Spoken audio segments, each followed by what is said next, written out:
आप देख रहे हैं सुनील श्रीवास्तव के साथ हिंदी स्टोरी। अच्छी लगा करे तो सब्सक्राइब कर लिया करो।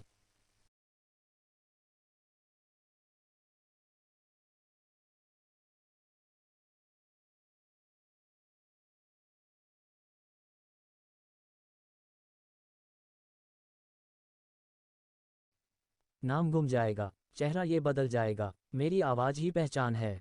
दर याद रहे। स्वर सम्राज्ञी लता मंगेशकर, हिंदुस्तान की सबसे मशहूर आवाज़, भारत रत्न लता मंगेशकर, जिन्हें हम प्यार से लता दीदी कहते हैं।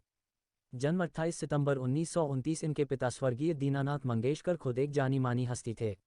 नाटक हो या संगीत, दोनों में ही इन्होंने अपना एक अलग मकाम बना रखा था। ये किस्सा मशहूर रहा कि शुरू में लता मंगेशकर को संगीत नहीं सिखाया जा रहा था और इनके बाबा दीनानाथ मंगेशकर जी के बहुत से शिक्षक थे। एक बार हुआ यूं कि उनका एक शिष्य गलत गाना गा रहा था। अपने बाबा के गैर हाजिरी में नन्ही लता ने उस बच्चे को ठीक करना शुरू कर दिया और बताया कि ये राग ऐसे नहीं ऐसे गाया जाता है। वो नन्ही सी बच्ची इस बात से बेखबर थी कि पीछे उसके पिता खड़े हैं। दीनानाथ मंगेशकर जी ने लता जी के आई से कहा कि अरे, मैं तो बाहर के बच्चों को सिखा रहा हूँ, मुझे ये ख्याल ही नहीं था कि एक गवैया तो हमारे घर में भी है। और उसी दिन से लता जी की शिक्षा घर में शुरू हुई। बचपन में ही लता मंगेशकर अपने पिता दीनानाथ मंगेशकर के साथ स्टेज पर परफॉर्म करती थी। एक बार हुआ यूं कि एक नाटक चल रहा था जिनमें नारद का किरदार निभाने वाला अभिनेता नहीं पहुंच पाया। दीनानाथ मंगेशकर बहुत परेशान थे और नन्हे से लता ने जाकर कहा कि बाबा, कोई बात नहीं, वो नहीं आता तो अगर आप कहे तो मैं उसका रोल निभा देती हूँ। दीनानाथ मंगेशकर को ज़रा अजीब लगा और कहा तू इतनी छोटी सी है और स्टेज पर तू मेरे साथ गाना गाएगी, अजीब सा लगेगा। पर लता जी ने कहा कि बाबा देखना, मैं वंस मोर लेकर आऊँगी, एक अवसर तो दे और कोई चारा तो भी नहीं। वो अभिनेता और गायक अभी तक तो आया नहीं है। और इस तरह से लता जी ने अपने बाबा के साथ परफॉर्म किया और यकीनन वो वंस मोर आया। लता जी के आवाज़ के जादू ने फिल्म जगत में तो धूम मचाई, मगर इस मकाम तक पहुंचने से पहले लता जी की जिंदगी में अजब उतार चढ़ाव रहे। बचपन में ही इनके पिता दीनानाथ मंगेशकर जी, जो कि खुद एक बहुत बड़े ज्योतिष के ज्ञाता थे, उन्होंने लता जी से कहा था कि देख बेटी, तू आगे जाकर इतनी सफल होगी जिसकी कोई कल्पना भी नहीं कर सकता, लेकिन उस सफलता को देखने के लिए मैं नहीं रहूंगा और हाँ, तेरी शादी भी नहीं होगी। पूरे परिवार की जिम्मेदारी तुझ पर ही रहेगी। नन्ही सी लता उस वक्त समझ नहीं पाई कि इनके बाबा बहुत जल्द जाने वाले हैं और ठीक वैसा ही हुआ। दीनानाथ मंगेशकर का स्वर्गवास हो गया। पूरी जिम्मेदारी लता मंगेशकर के कंधों पर आई और स्टेज के साथ साथ उन्होंने फिल्मों में छोटे मोटे किरदार निभाने शुरू किए। मास्टर विनायक के कंपनी में ये काम किया करती थी, वही मास्टर विनायक जिनकी बेटी नंदा आगे जाकर बड़ी जबरदस्त अभिनेत्री बनी। लता मंगेशकर को ये कतई पसंद नहीं था कि वो एक्टिंग करे और एक बार वो शूटिंग से लौटी और घर आकर फुट फुट कर रोने लगी। जानती थी कि छोटे भाई बहनों और परिवार की जिम्मेदारी इनके ऊपर है, एक्टिंग तो करनी पड़ेगी। और जब इनकी माँ ने पूछा कि रोई क्यों, तो कहने लगी कि ये बनावट मुझे नहीं होती, मुझे सिर्फ गाना ही गाना है। किस्मत ने इनकी बात सुनी भी, इन्हें संगीत की शिक्षा तो मिली पर फिल्म इंडस्ट्री में काम इनको आसानी से नहीं मिला। मुंबई फिल्म इंडस्ट्री में इनके आवाज़ को सुनकर ये कहा गया था कि आवाज़ इतनी पतली है, ये प्लेबैक सिंगिंग के लिए नहीं। और इनके गुरु और गॉडफादर मास्टर गुलाम हैदर ने ये बात साबित करने का पीड़ा उठा लिया कि लता जैसी आवाज़ किसी और के पास नहीं है। मास्टर गुलाम हैदर ने एक अहम भूमिका निभाई लता जी के जीवन में।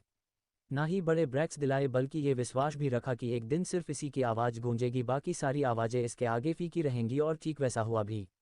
लता मंगेशकर ने एक से बढ़कर एक संगीतकार के साथ काम किया, चाहे वो मास्टर गुलाम हैदर रहे या फिर नौशाद साहब, शंकर जयकिशन की जोड़ी रही या मदन मोहन साहब, मुख्तलिफ संगीत के मालिक सलिल चौधरी रहे या फिर रोशन साहब। बदलती पीढ़ी में लक्ष्मीकांत प्यारेलाल और आर डी बर्मन एंड कल्याण जी आनंद जी के साथ भी इन्होंने खूब गाने गाए। लता मंगेशकर इकलौती ऐसी गायिका रही जिन्होंने कहा कि गानों की रॉयल्टी गायक को भी मिलनी चाहिए। रिकॉर्डिंग के पेमेंट के बाद भी जब तक वो रिकॉर्ड बिक रहा है, उसकी कमाई का छोटा सा हिस्सा गायक के हिस्से में भी आना चाहिए और इन्हें रॉयल्टी मिली। हालांकि प्रोड्यूसर्स इसके खिलाफ थे। राज कपूर साहब ने तो यहाँ तक कि कहा था कि लता, मैं तुम्हें रॉयल्टी नहीं दे सकता, मैं यहाँ पर बिजनेस करने आया हूँ। और तब लता जी ने जवाब दिया था कि राज साहब, अगर आप बिजनेस करने आए हैं तो मैं भी फिल्म इंडस्ट्री में रानी बाग में घूमने नहीं आई। और अपनी बात लता जी ने मनवाई।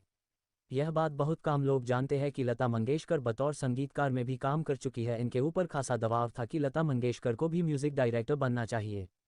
पर लता जी म्यूजिक डायरेक्टर बन के दूसरे संगीतकारों के साथ प्रतिस्पर्धा में नहीं पड़ना चाहती थी, इसलिए इन्होंने अपने शुभचिंतकों के जिद पर नाम बदला और संगीत दिया।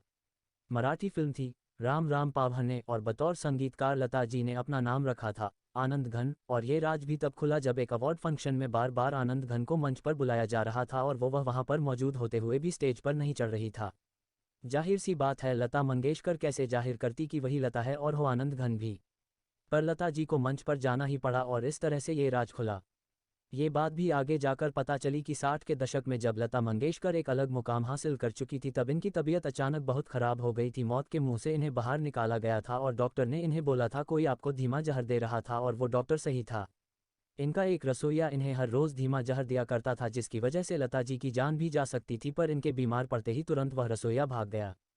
अवार्ड के मामले में लता मंगेशकर ने कीर्तिमान स्थापित किए, चाहे वो पद्म भूषण रहा हो या फिर पद्म विभूषण या फिर भारत का सर्वोच्च सम्मान भारत रत्न।